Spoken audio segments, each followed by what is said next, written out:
무슨 소리 마십시오. 우리 아들은 어렸을 때부터 천자문을 떼고 사서삼경을 달달 외웠습니다. 외우는 것과 이해하는 것은 다릅니다. 재주를 억지로 거스르면 아드님은 평생 불행할 것입니다. 과연 이들에게 무슨 일이 있었던 것일까요?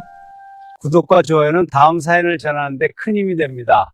어디서 듣고 계신지 댓글 남겨주세요. 구독자님들의 사연도 궁금합니다. 깊은 산속 구름이 허리를 감싸는 곳에 작은 암자가 있었습니다. 기와는 이끼로 푸르고 마당엔 낙엽만 쌓여 있었습니다. 소나무 사이로 바람이 불 때마다 풍경 소리가 쓸쓸하게 울렸습니다. 이곳엔 이름 없는 스님 한 분이 살고 계셨습니다. 사람들은 그를 그저 산속의 중이라 불렀습니다. 아무도 그의 법명을 몰랐고 아무도 묻지 않았습니다. 스님은 경전을 읽지 않았습니다. 예불을 드리지도 않았습니다. 다만 마당 한편에 앉아 바람 소리를 듣고 새들의 날갯짓을 지켜볼 뿐이었습니다. 그의 눈은 항상 멀리 산 너머를 바라보고 있었습니다. 마치 이 세상이 아닌 다른 무언가를 보는 듯 했습니다. 어느 가을날 한 초라한 행색의 사내가 암자를 찾아왔습니다. 병든 아내를 업고 산길을 올라온 것입니다. 사내의 옷은 땀과 흙으로 범벅이 되어 있었고 숨소리는 거칠었습니다. 그는 암자 마당에 도착하자마자 무릎을 꿇었습니다. 스님, 제 아내를 살려주십시오. 마을의 의원들이 모두 손을 놓았습니다. 스님께서 신통력이 있다는 소문을 듣고 이렇게 찾아왔습니다. 스님은 아내의 얼굴을 보지 않았습니다. 다만 사내가 암자 마당에 들이운 그림자를 물끄러미 바라보았습니다. 가을 햇살에 길게 늘어진 그림자. 그 그림자 끝은 흐릿하게 흔들리고 있었습니다. 스님은 그것을 한참 동안 지켜보았습니다. 그리고 천천히 고개를 저었습니다. 보름을 넘기지 못할 것입니다. 사내는 처음엔 멍하니 스님을 바라보았습니다. 그리고 곧 분노가 치밀어 올랐습니다. 무슨 말씀을 하시는 겁니까? 제 아내를 살려달라고 했지 저주를 해달라고 하지 않았습니다. 사내는 욕설을 퍼붓고 아내를 다시 업고 산을 내려갔습니다. 내려가면서도 계속 뒤를 돌아보며 저주의 말을 쏟아냈습니다. 스님은 그 모습을 조용히 지켜보았습니다. 표정 하나 변하지 않았습니다. 다만 눈빛만이 깊은 슬픔을 담고 있었습니다. 보름 뒤 그 사내는 다시 암자를 찾았습니다. 이번엔 혼자였습니다. 등에는 아무도 없었습니다. 아내는 스님의 말대로 꼭 보름 만에 세상을 떠났습니다. 사내는 암자 마당에 무릎을 꿇고 한참을 울었습니다. 그리고 아무 말 없이 절을 올리고 떠났습니다. 그가 떠난 자리에는 눈물 자국만이 남아 있었습니다. 이렇게 소문이 퍼지기 시작했습니다. 산속에 신통력을 가진 스님이 있다고, 그 스님은 사람을 보기만 해도 운명을 안다고, 스님은 사람의 발걸음을 듣는 것만으로도 그 운명을 알았습니다. 무거운 발걸음은 죄를 짊어진 자, 가벼운 발걸음은 욕망에 들뜬 자, 흐트러진 발걸음은 마음을 잃은 자였습니다. 발소리가 암자 입구에서 들려오면 스님은 이미 그 사람의 과거와 미래를 알았습니다. 어느 봄날 젊은 선비가 찾아왔습니다. 20살 남짓되어 보이는 깨끗한 도포를 입은 청년이었습니다. 그의 발걸음은 경쾌했으나 리듬이 불안했습니다. 한 걸음은 자신 있게, 다음 걸음은 망설이며 걷는 모습이었습니다. 스님은 그가 문턱을 넘기 전에 이미 알았습니다. 과거에 낙방하셨군요. 선비는 깜짝 놀라 걸음을 멈췄습니다. 어찌하셨습니까? 제가 과거 시험에 대한 이야기를 한 적이 없는데요. 발소리가 들떴다가 무너지기를 반복하니 희망과 절망 사이를 오가는 자의 걸음입니다. 그것은 시험에 떨어진 이의 발걸음입니다. 선비는 감탄하며 스님 앞에 앉았습니다.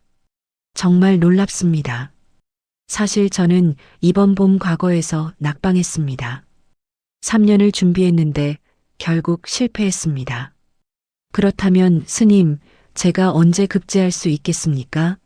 부디 좋은 소식을 들려주십시오. 스님은 선비의 그림자를 보았습니다. 봄 햇살에 비친 그림자는 길게 늘어져 있었으나 끝이 흐릿했습니다. 마치 안개에 가려진 듯 했습니다. 스님은 오랫동안 그 그림자를 들여다보았습니다. 그리고 천천히 입을 열었습니다. 3번의 봄을 더 보내야 합니다. 그제야 급제의 기쁨을 맛보게 될 것입니다. 선비의 얼굴이 환해졌습니다. 정말입니까? 3년만 더 기다리면 됩니까? 허나 스님이 말을 이었습니다. 급제하는 그의 가을, 아버지를 잃게 될 것입니다. 선비는 얼굴이 하얗게 질렸습니다. 입술이 파르르 떨렸습니다. 그게 무슨 말씀이십니까? 차라리 급제하지 않겠습니다. 아버지를 잃으니 평생 선비로 살겠습니다. 운명은 선택할 수 없습니다. 다만 받아들일 뿐입니다. 그대가 공부를 하든 하지 않든 3년 뒤 그대는 급제할 것이고 그의 가을 아버지는 세상을 떠나실 것입니다. 그럴 수는 없습니다. 제가 공부를 포기하면 급제하지 않을 것이고 그러면 아버지께서 돌아가시지 않을 수도 있지 않습니까? 스님은 고개를 저었습니다. 운명의 실은 이미 짜여 있습니다. 우리는 다만 그 실을 따라 걸어갈 뿐입니다. 선비는 울며 산을 내려갔습니다. 그의 울음소리가 산길에 메아리 쳤습니다. 3년 뒤 소식이 들려왔습니다. 선비는 급제했고 그의 가을 아버지가 돌아가셨다고 합니다. 선비는 다시 암자를 찾지 않았습니다. 어쩌면 스님을 원망했을지도 모릅니다. 진실을 말해준 것에 대해 사람들은 점을 보러 왔지만 듣고 싶은 답을 원했습니다. 스님은 그걸 압니다. 하지만 거짓을 말할 수 없었습니다. 입을 열면 보이는 것이 그대로 나왔습니다. 마치 샘에서 물이 솟아나듯 진실은 막을 수 없었습니다. 한 부잣집 마님이 찾아왔습니다. 비단옷에 금비녀를 꽂고 하인 둘을 대동했습니다. 가마를 타고 왔는지 옷은 먼지 하나 없이 깨끗했습니다. 마님은 암자를 둘러보며 코를 찡그렸습니다. 이런 초라한 곳에 신통력을 가진 스님이 있다는 게 믿기지 않는다는 표정이었습니다. 스님, 제 아들이 과거에 급제할 수 있겠습니까? 우리 집안은 대대로 문벌이 높은 양반가입니다. 당연히 급제해야 하는데 혹시나 모를 애군이 있을까 하여 찾아왔습니다. 스님은 마님이 내민 아들의 생년월일이 적힌 종이를 받지도 않았습니다. 다만 마님의 눈빛을 보았습니다. 그 눈엔 아들이 아닌 자신의 욕심만 가득했습니다. 집안의 명예, 양반의 채통, 이웃 부인들에게 자랑하고 싶은 허영. 정작 아들에 대한 진심 어린 걱정은 보이지 않았습니다. 아드님은 글보다 장사에 재주가 있습니다. 마님의 얼굴이 순식간에 굳어졌습니다. 무슨 말씀을 하시는 겁니까? 우리 집안은 대대로 벼슬을 한 가문입니다. 장사라니 그건 상놈들이나 하는 것 아닙니까? 아드님의 그림자를 보니 숫자를 다루는 재주가 뛰어나고 사람을 사귀는 능력이 탁월합니다. 글을 읽는 것보다 물건의 가치를 아는 눈이 밝습니다. 그것이 아드님의 타고난 재능입니다. 허튼 소리 마십시오. 우리 아들은 어렸을 때부터 천자문을 떼고 사서삼경을 달달 외웠습니다. 외우는 것과 이해하는 것은 다릅니다. 재주를 억지로 거스르면 아드님은 평생 불행할 것입니다. 하고 싶지 않은 일을 억지로 하면서 결국 이루지도 못하고 자신이 진정 잘할 수 있는 일도 놓치게 될 것입니다. 마님은 화를 내며 벌떡 일어났습니다. 사기꾼 같으니 돈이나 뜯어내려고 이런 허튼 소리를 지어내는 거겠지요. 그녀는 은자 하나를 마당에 던지며 소리쳤습니다. 이거나 받고 입 닥치시오. 그리고는 하인들을 이끌고 성큼성큼 산을 내려갔습니다. 스님은 마당에 떨어진 은자를 주워 암자 앞 나무 밑에 묻었습니다. 지나가는 가난한 이가 발견하기를 바라며 몇 해 뒤 그 집에 대한 소문이 들렸습니다. 아들은 과거에 낙방을 거듭하다 결국 미쳐버렸다고 합니다. 밤낮으로 경전을 외우다가 정신이 온전치 못하게 되었다고 합니다. 그 집은 결국 몰락했고 마님은 아들을 돌보다 병들어 죽었다고 합니다. 스님은 그 소식을 들었지만 아무 말도 하지 않았습니다. 다만 조용히 염주를 돌릴 뿐이었습니다. 진실을 말했지만 아무도 감사하지 않았습니다. 오히려 원망만 샀습니다. 이것이 예언자의 숙명이었습니다. 암자를 찾는 이들은 점점 많아졌습니다. 봄이 되면 과거를 앞둔 선비들이, 여름이 되면 흉년을 걱정하는 농부들이, 가을이 되면 혼인을 앞둔 이들이, 겨울이 되면 병든 이들이 찾아왔습니다. 하지만 스님의 명성은 높아지지 않았습니다. 오히려 재수없는 말만 하는 중이라는 소문이 퍼졌습니다. 그 스님한테 가면 좋은 말은 하나도 안 해줘. 맨날 안 좋은 소리만 해. 맞아. 우리 동네 김서방이 갔다가 장사가 망할 거라는 소리 듣고 왔더라고. 그런데 정말 망했어. 그럼 신통력이 있는 거 아냐? 신통력이고 뭐고 듣기 싫은 소리만 해주면 뭐하나? 점쟁이면 좋은 말도 해줘야지. 어느 여름 한 젊은 부부가 찾아왔습니다. 갓난아기를 안고 있었습니다. 부부는 정성스럽게 절을 올렸습니다. 그들의 옷은 남루했지만 깨끗하게 빨아 입었고 얼굴에는 간절함이 가득했습니다. 스님, 이 아이가 건강하게 자랄 수 있을까요?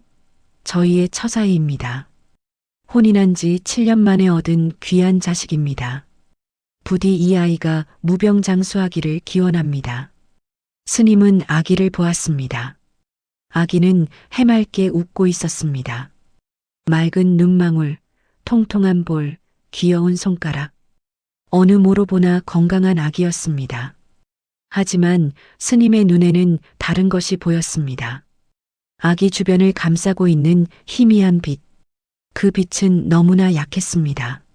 마치 꺼져가는 등불처럼. 스님은 눈을 감았습니다. 보고 싶지 않았습니다. 하지만 눈을 감아도 보였습니다. 그 미소 뒤로 짧게 끊어진 생명의 실이 보였습니다. 이 아이는, 스님은 말을 이을 수 없었습니다. 부부는 간절한 눈으로 스님을 바라보고 있었습니다. 스님은 깊은 한숨을 쉬었습니다. 10살을 넘기기 어렵습니다. 순간 세상이 멈춘 듯 했습니다. 여름 매미 소리도, 바람 소리도 모든 것이 멈춰버렸습니다. 어머니는 그 자리에서 기절했습니다. 품에 안긴 아기가 바닥에 떨어지려는 것을 아버지가 황급히 받아냈습니다. 아버지는 아내와 아이를 안고도 한 손으로 스님의 멱살을 잡았습니다. 우리 아이한테 왜 저주를 거십니까? 무슨 원한이 있어서 이런 끔찍한 말을 하는 겁니까? 저주가 아닙니다. 다만 보이는 것을 말했을 뿐입니다. 거짓말쟁이. 우리 아이는 건강합니다. 의원도 건강하다고 했습니다. 지금은 건강합니다. 허나 아이의 생명의 불꽃이 너무 약합니다. 그것을 제가 어찌하겠습니까? 아버지는 스님을 밀쳐내고 기절한 아내를 깨웠습니다. 그리고 아내와 아이를 데리고 산을 내려갔습니다. 내려가면서도 계속 뒤를 돌아보며 스님을 저주했습니다. 스님은 그들의 뒷모습을 물끄러미 바라보았습니다. 아기는 아버지의 등에서 여전히 해맑게 웃고 있었습니다. 스님의 눈에서 눈물이 흘러내렸습니다. 진실은 때로 칼보다 날카로웠습니다. 그리고 그 칼은 항상 진실을 말하는 자의 가슴을 먼저 찔렀습니다. 스님은 점점 말이 없어졌습니다. 사람들이 찾아와도 묵묵히 차만 내어줄 뿐이었습니다. 누군가 운명을 물으면 스님은 이렇게 답했습니다. 듣고 싶은 것만 들으려 하시면 굳이 제게 물으실 필요가 없습니다. 그러면 대부분의 사람들은 화를 내며 돌아갔습니다. 건방진중 같으니 시주할 것도 없으면서 무슨 거들먹거림이야. 그렇게 암자를 찾는 이들은 점점 줄어들었습니다. 어느 겨울밤 눈이 소복이 내렸습니다. 암자 마당엔 발자국 하나 없었습니다. 세상과 단절된 듯 고요했습니다. 스님은 홀로 차를 마셨습니다. 낡은 주전자에서 김이 모락모락 피어올랐습니다. 진실을 말하는 것이 죄인가? 스님은 혼잣말을 했습니다. 그의 목소리는 적막한 방 안에서 메아리 쳤습니다. 10년 동안 이곳에서 수많은 사람들의 운명을 봤습니다. 행복한 운명도 있었습니다. 하지만 그런 운명을 가진 이들은 굳이 암자를 찾지 않았습니다. 암자를 찾는 이들은 대부분 불행하거나 불안하거나 두려운 이들이었습니다. 그리고 스님은 그들에게 더 큰 불행을, 불안을, 두려움을 안겨주었습니다. 내가 침묵했다면 어땠을까? 보이는 것을 말하지 않았다면. 하지만 스님은 알았습니다. 침묵할 수 없다는 것을. 진실은 샘물과 같아서 막으면 다른 곳으로 터져나왔습니다. 말하지 않으면 스님 자신이 미쳐버릴 것 같았습니다. 스님은 하늘을 올려다보았습니다. 눈 사이로 별들이 빛나고 있었습니다. 저 별들도 자신의 운명대로 움직일 뿐 누구에게 묻지 않았습니다. 태어나고 빛나고 사라지는 것. 그것이 별의 운명이었습니다.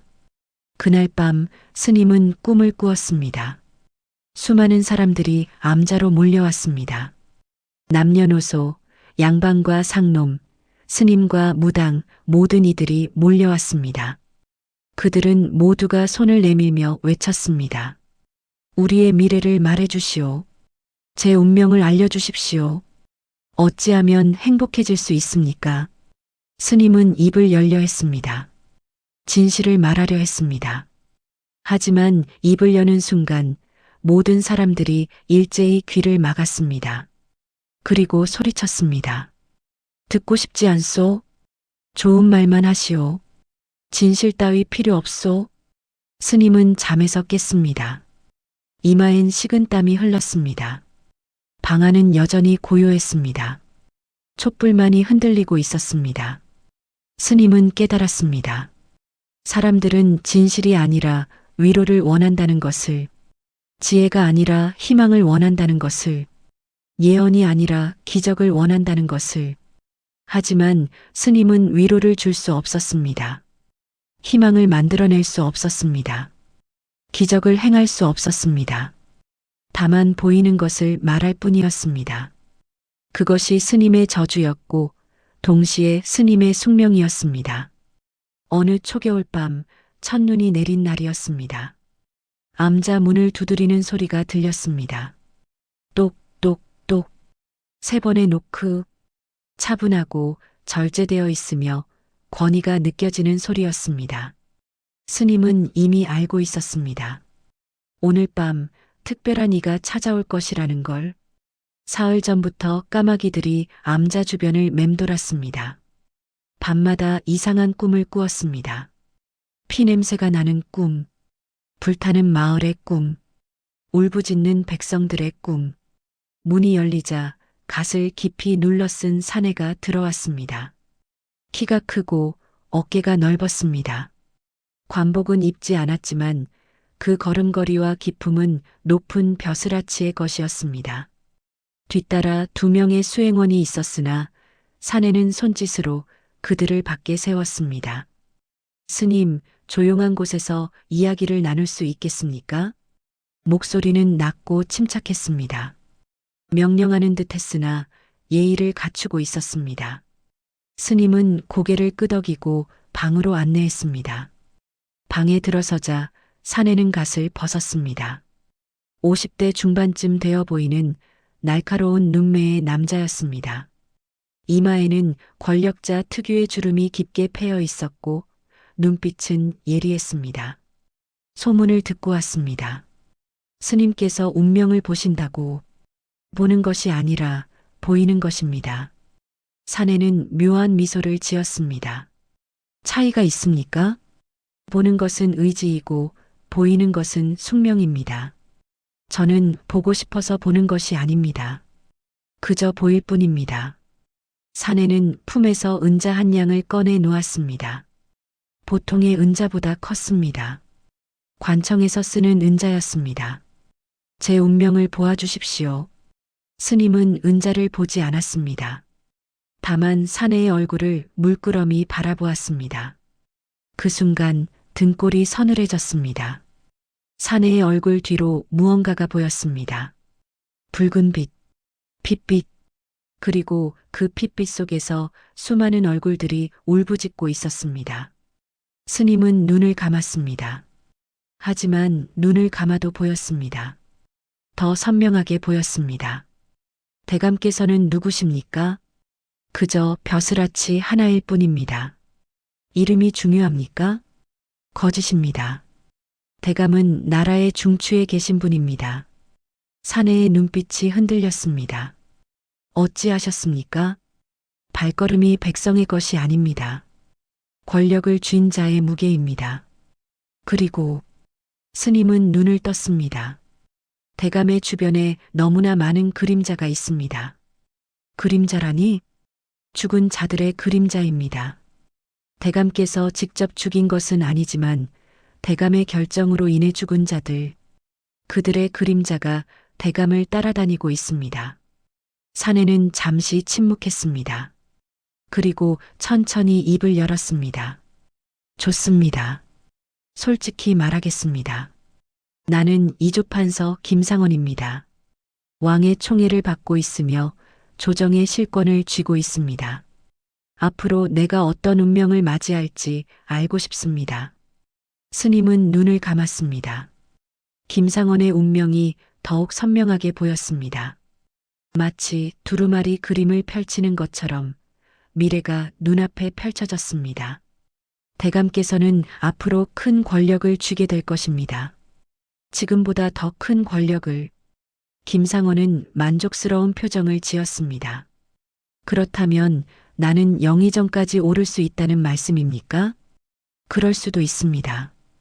허나 권력을 잡으시되 그 권력은 독이 될 것입니다. 김상원의 표정이 굳어졌습니다. 무슨 말씀이십니까? 대감의 선택으로 인해 수많은 무고한 백성들이 피를 흘릴 것입니다. 마을이 불타고 가족이 헤어지며 어린아이들이 굶어 죽을 것입니다. 나라는 혼란에 빠지고 민심은 등을 돌릴 것입니다. 스님, 그건 너무 과한 말씀 아니십니까? 나는 나라를 위해 일하는 사람입니다. 나라를 위한다는 명목으로 백성을 해칩니다. 백성이 곧 나라인데 백성을 버리고 어찌 나라를 지킨다 하십니까? 김상원의 얼굴이 붉어졌습니다. 스님, 말을 조심하시오. 진실을 말했을 뿐입니다. 그것이 진실이라는 증거가 있소? 스님은 천천히 눈을 떴습니다. 대감의 그림자를 보십시오. 그 끝에 무엇이 보이십니까? 김상원은 자신의 그림자를 내려다보았습니다. 촛불에 비친 그림자는 길게 늘어져 있었습니다. 그림자 끝은 방 밖으로 뻗어나가 있었습니다. 하지만 그는 아무것도 보지 못했습니다. 나는 아무것도 보이지 않소. 그것이 대감의 불행입니다. 보이지 않기에 믿지 않으시는 것입니다. 보이지 않는다고 없는 것이 아닙니다. 김상원은 자세를 고쳐 앉았습니다. 스님, 구체적으로 말씀해 주시오. 내가 무엇을 하기에 그런 불행이 일어난다는 것이오? 스님은 깊은 한숨을 쉬었습니다. 대감께서는 곧 새로운 정책을 추진하실 것입니다. 세금에 관한 정책입니다. 겉으로는 공평하게 보이지만 실상은 백성들에게 더 큰 부담을 주는 정책입니다. 어찌 그 정책으로 인해 많은 백성들이 땅을 잃고 집을 잃을 것입니다. 절망한 백성들이 들고 일어날 것이고 대감께서는 그들을 진압하라 명할 것입니다. 피가 흐를 것입니다. 죄 없는 이들의 피가. 김상원은 침묵했습니다. 스님의 말이 정확했습니다. 그는 정말로 새로운 세금 정책을 준비하고 있었습니다. 하지만 그것은 아무에게도 말하지 않은 비밀이었습니다. 어떻게 이 스님이 알 수 있단 말인가? 또한 스님이 계속 말했습니다. 대감께서는 정적들을 제거하기 위해 음모를 꾸미실 것입니다. 무고한 이들을 역모로 몰아 죽일 것입니다. 그 중엔 대감의 옛 친구도 있을 것이고 대감을 진심으로 따르던 부하도 있을 것입니다. 그만. 김상원이 소리쳤습니다. 하지만 스님은 멈추지 않았습니다. 그리고 결국 그 모든 죄가 대감께 돌아올 것입니다. 대감께서 세운 권력은 무너지고 대감께서 쌓은 명예는 땅에 떨어질 것입니다. 대감의 가문도 몰락할 것이며 대감의 자손들도 고통받을 것입니다. 스님, 제발 그만하시오. 김상원의 목소리가 떨렸습니다. 그는 처음으로 두려움을 느꼈습니다. 이 스님의 말이 거짓이기를 바랐지만 묘하게도 진실처럼 느껴졌습니다. 마지막으로 스님이 말했습니다. 대감께서는 만년에 후회하실 것입니다. 모든 것을 얻었지만 아무것도 얻지 못했음을 깨달으실 것입니다. 권력을 쥐었지만 행복하지 않았음을, 이겼지만 잃은 것이 더 많았음을 알게 되실 것입니다. 방 안이 조용해졌습니다. 촛불만이 흔들리고 있었습니다. 김상원은 한참 동안 아무 말도 하지 못했습니다. 김상원은 천천히 자리에서 일어났습니다. 그의 눈빛은 차갑게 식어 있었습니다. 처음 들어왔을 때의 여유로움은 사라지고 날카로운 살기만이 남아 있었습니다.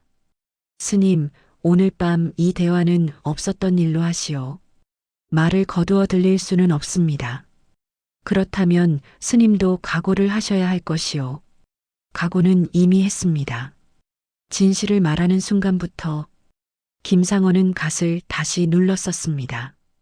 스님은 위험한 말을 하셨소. 나라의 중신을 모함하는 것은 역모로 다스려질 수 있소. 모함이 아닙니다. 경고입니다. 경고라.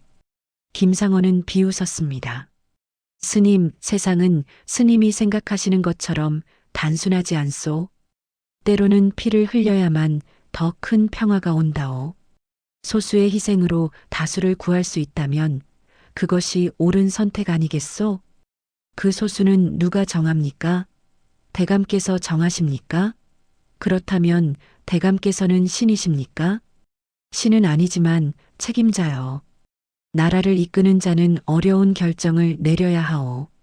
스님은 이 산속에서 편하게 살며 세상 물정을 모르시는 것이요.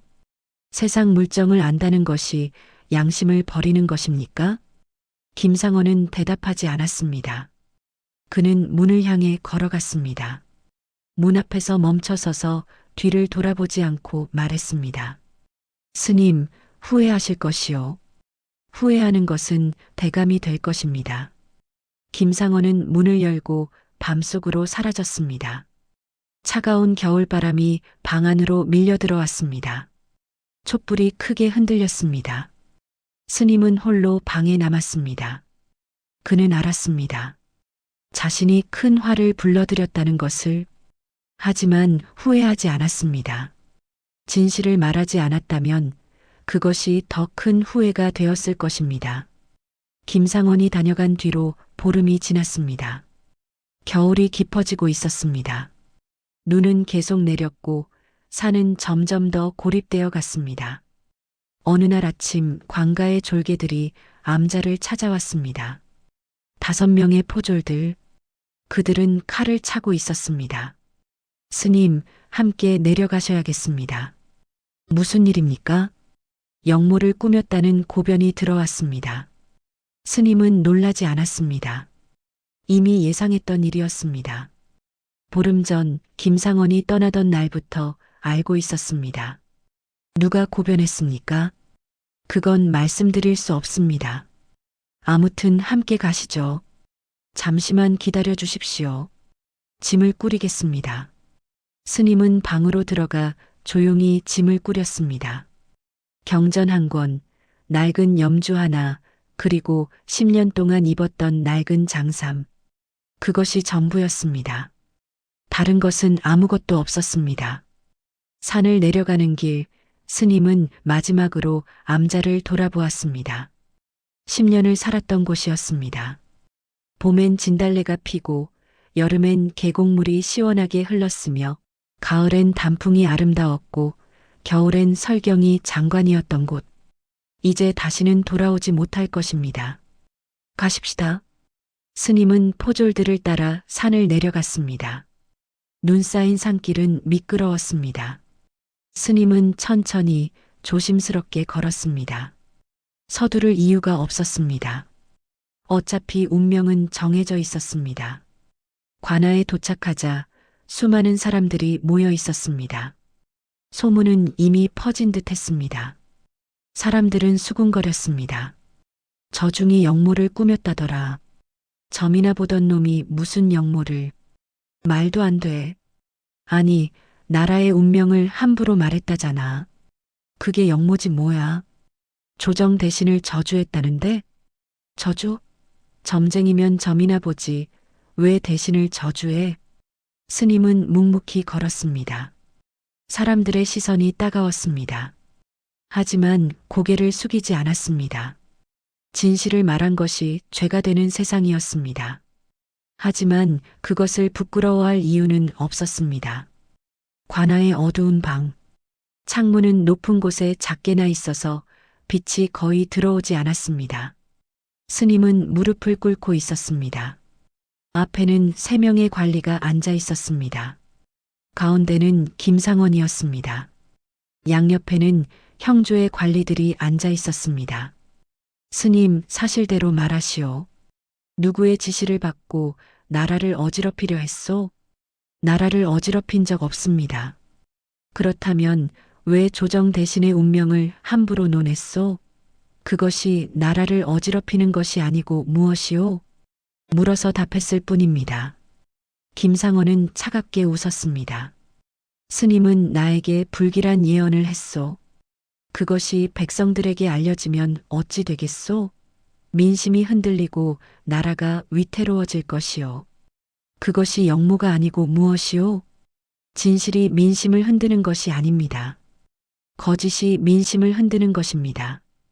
그리고 대감께서 행하실 일들이 민심을 흔들 것입니다. 옆에 앉은 관리가 끼어들었습니다. 스님, 당신은 무당과 다를 바 없소. 요사스러운 말로 사람을 현혹하는 자요. 현혹한 적 없습니다. 다만 보이는 것을 말했을 뿐입니다. 그렇다면 증명해 보시오. 당신의 예언이 진짜임을. 스님은 고개를 들어 김상원을 똑바로 바라보았습니다. 김상원은 스님의 눈을 피하려 했지만 스님의 시선은 피할 수 없었습니다. 대감의 둘째 아드님이 지금 병을 앓고 계십니까? 김상원의 얼굴이 굳어졌습니다. 어찌 그것을? 보름 안에 회복될 것입니다. 하오나 내년 봄 대감께서는 가장 신뢰하는 부하를 잃게 될 것입니다. 그 부하의 이름은 이정민. 대감께서 과거 급제 동기로 20년 넘게 함께 일한 이입니다. 방안이 조용해졌습니다. 김상원의 얼굴이 창백해졌습니다. 이정민은 정말로 그의 가장 신뢰하는 부하였습니다. 그리고 둘째 아들은 정말로 지금 병을 앓고 있었습니다. 이것을 어떻게 알 수 있단 말인가? 또한 스님이 계속 말했습니다. 대감의 어머님께서 곧 편찮으실 것입니다. 하지만 크게 걱정하지 않으셔도 됩니다. 3달 안에 회복되실 것입니다. 김상원은 더 이상 아무 말도 하지 못했습니다. 사흘 뒤 스님은 풀려났습니다. 증거가 없다는 이유였습니다. 사실 진짜 이유는 김상원의 아들이 정말로 회복되었기 때문입니다. 보름이 되기 하루 전 아들의 열이 내리고 건강을 되찾았습니다. 그리고 김상원의 어머니도 편찮기 시작했습니다. 김상원은 두려웠습니다. 이 스님의 예언이 하나하나 맞아떨어지고 있었습니다. 그렇다면 나머지 예언도 사실이 될 것인가? 이정민이 정말 죽을 것인가? 자신의 정책이 정말로 재앙을 불러올 것인가? 하지만 김상원은 물러서지 않았습니다. 이미 계획은 진행 중이었습니다. 세금 정책은 다음 달에 발표될 예정이었고 정적들을 제거하는 작업도 차근차근 진행되고 있었습니다. 지금 멈출 수는 없었습니다. 스님을 풀어주시오. 하지만 감시를 붙이시오. 어디로 가는지, 누구를 만나는지 모두 보고하시오. 암자로 돌아온 스님. 하지만 암자는 이미 불타 있었습니다. 기둥만 남고 모두 재가 되어 있었습니다. 누군가 일부러 불을 지른 것이었습니다. 김상원의 명령이었을까? 아니면 스님을 미워하는 누군가의 짓이었을까? 스님은 잿더미 앞에 섰습니다. 10년의 시간이 하루아침에 사라졌습니다. 하지만 스님은 슬퍼하지 않았습니다. 집착할 것이 사라졌구나. 스님은 산을 떠나기로 했습니다.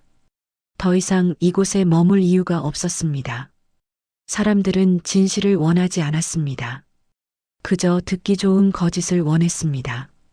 산길을 내려가는 스님. 중턱쯤 왔을 때 한 노파가 다가왔습니다. 스님, 제 운명을 봐주십시오. 제게 남은 시간이 얼마나 됩니까? 스님은 고개를 저었습니다. 이제 그만두었습니다. 한 번만이라도 저는 정말 알고 싶습니다. 보지 않는 것이 더 행복할 때가 있습니다. 미래를 알면 현재를 살 수 없게 됩니다.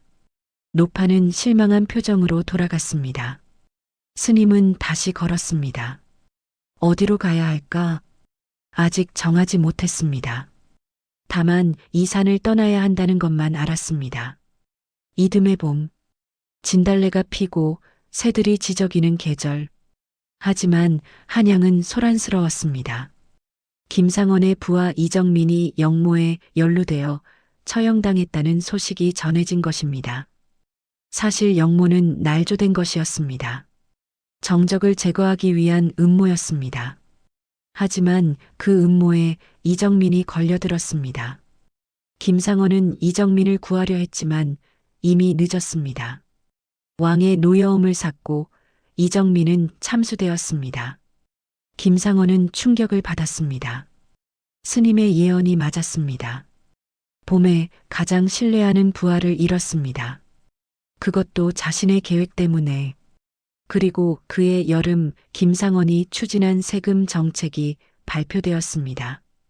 겉으로는 공평해 보였지만 실상은 백성들에게 더 큰 부담을 주는 정책이었습니다. 백성들은 분노했습니다. 양반들은 세금을 덜 내고 우리만 더 내라고? 이건 불공평해. 우리가 뭘 잘못했다고. 전국 곳곳에서 밀란이 일어났습니다. 처음에는 작은 시위였습니다. 하지만 점점 커졌습니다. 관할을 습격하고 세금 장부를 불태우고 토호들을 공격했습니다. 김상원은 진압을 명령했습니다. 군대가 투입되었습니다. 피가 흐르기 시작했습니다. 죄 없는 백성들이 죽어갔습니다. 노인도 여자도 심지어 아이들까지. 한양의 거리에 시체가 쌓였습니다. 강물이 붉게 물들었습니다. 스님의 예언대로였습니다. 사람들은 그제야 기억했습니다. 산속 스님의 말을. 그 스님이 맞았어. 김판서의 정책이 재앙을 가져온다고 했잖아. 우리가 듣지 않았던 거야. 지금이라도 그 스님을 찾아야 해. 하지만 스님은 이미 사라진 뒤였습니다. 아무도 그가 어디로 갔는지 몰랐습니다. 어떤 이는 다른 산으로 갔다고 했고 어떤 이는 속세를 떠나 깊은 산속으로 들어갔다고 했으며 어떤 이는 이미 세상을 떠났다고 했습니다. 김상원은 권력을 유지했습니다. 밀란을 진압했고 반대파를 제거했습니다. 겉으로는 승리한 것처럼 보였습니다. 하지만 그는 더 이상 편히 잠들지 못했습니다. 매일 밤 꿈에 그 스님이 나타났습니다.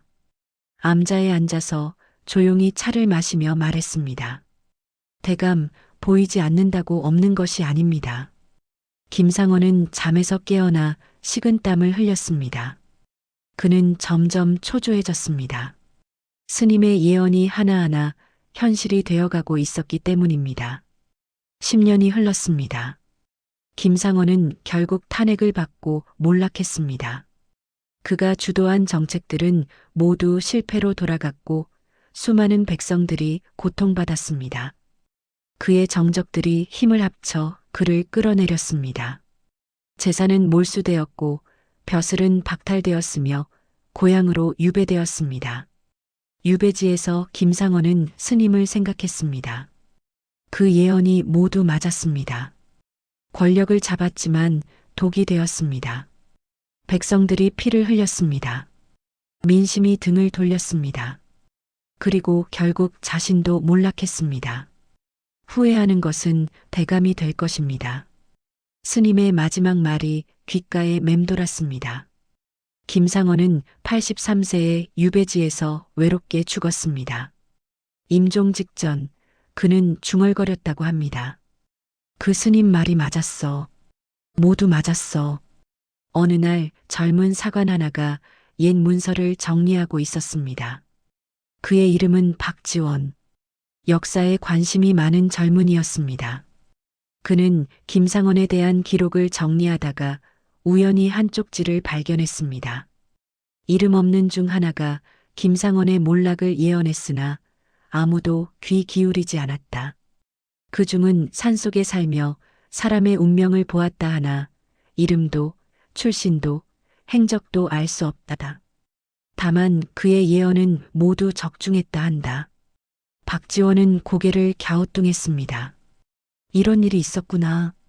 흥미롭군. 하지만 그는 이 기록을 정식 역사서에 남기지 않았습니다.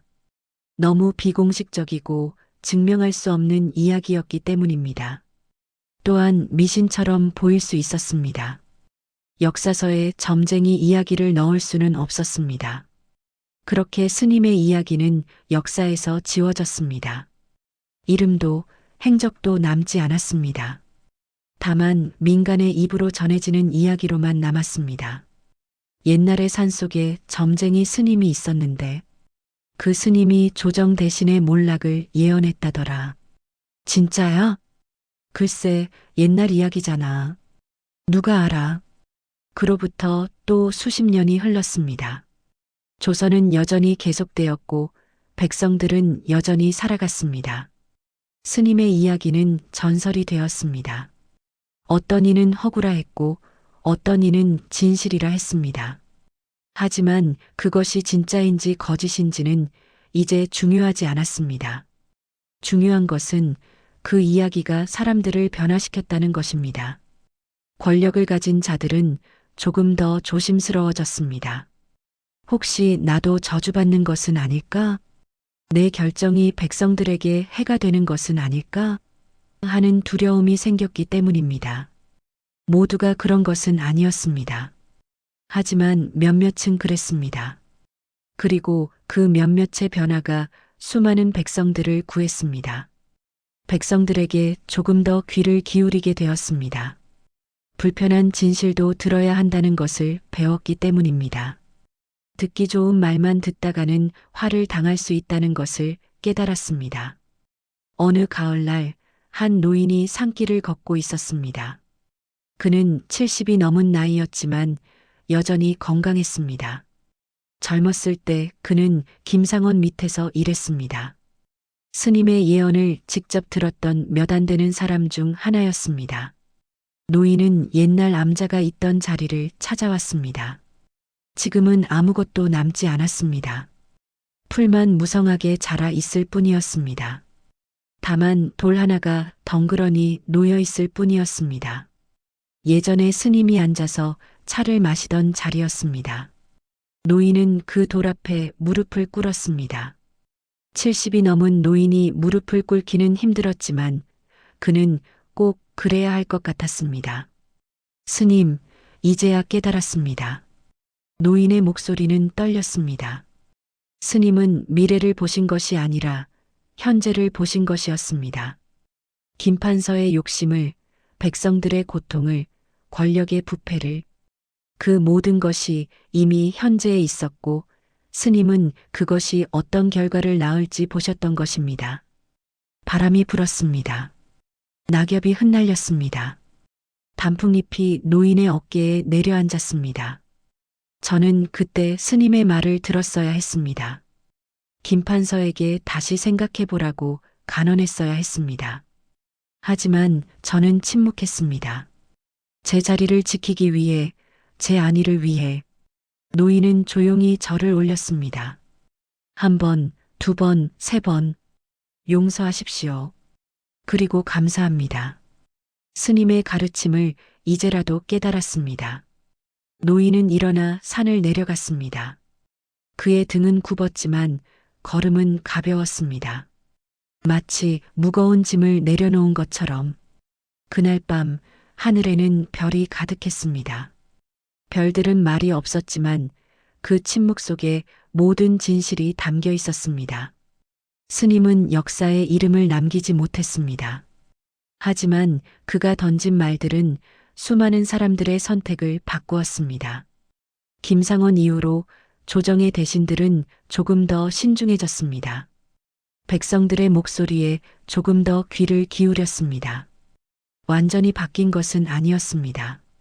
하지만 조금은 나아졌습니다.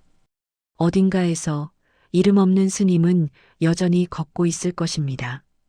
다른 산, 다른 암자에서 사람들의 그림자를 보며 운명을 읽으며 그러나 더 이상 말하지 않으며 침묵이 때로는 가장 큰 가르침이라는 것을 알기에 보이지 않는다고 없는 것이 아닙니다. 기록되지 않는다고 사라지는 것이 아닙니다. 진실은 언제나 그 자리에 있습니다. 다만 우리가 보려 하지 않을 뿐입니다. 그리고 예언자는 사라져도 예언은 남습니다. 이름은 잊혀져도 가르침은 남습니다. 그것이 진정한 불멸입니다.